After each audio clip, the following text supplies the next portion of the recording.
N'oubliez pas de prendre la couleur du fil qui correspond toujours à votre bouton ou à votre tissu. Ça dépend de l'effet que vous voulez faire.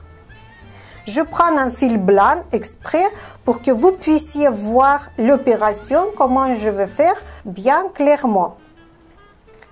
Nous allons prendre le tissu et nous allons mettre le bouton sur le tissu. Si vous voulez faire pour que les trous seront horizontalement ou si vous voulez faire en vertical.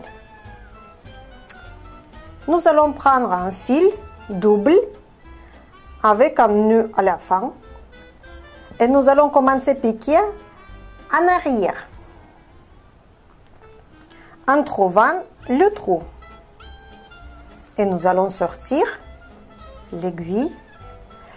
Après, je vous conseille de prendre une aiguille bien grosse et mettre au milieu des trous.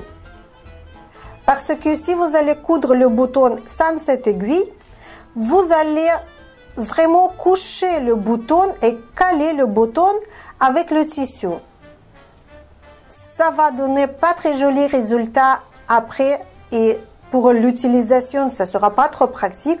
Vous allez toujours essayer de tirer le bouton et vous allez casser toutes les fibres de tissu et le trou va apparaître.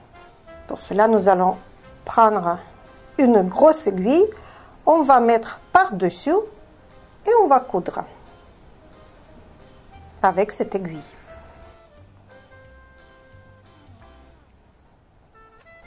Nous allons faire 3, 4 ou voire 5 petits tours pour que notre bouton se tienne bien. Après, nous allons enlever cette aiguille et nous allons piquer dans le tissu juste à côté des trous de l'autre côté.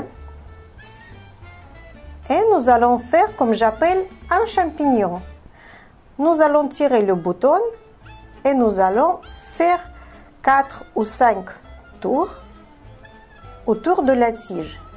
Je vous montre qu'est-ce que ça donne. Et nous allons repiquer dans le tissu juste à côté de cette tige pour pouvoir faire un point d'arrêt. Nous allons faire 2 ou 3 fois le point d'arrêt pour que le bouton ne tombe pas après d'être cousu. Et voilà le résultat. Je vous rappelle, n'oubliez pas de prendre le fil de couleur ce qui va aller avec le bouton ou le tissu. Je prends les couleurs différentes exprès pour que vous voyez bien le travail. Et nous allons voir la tige. En arrière, ça donne ça. Plus le tissu sera épais, plus il faudra faire la tige plus grande. Je vais vous montrer après cela.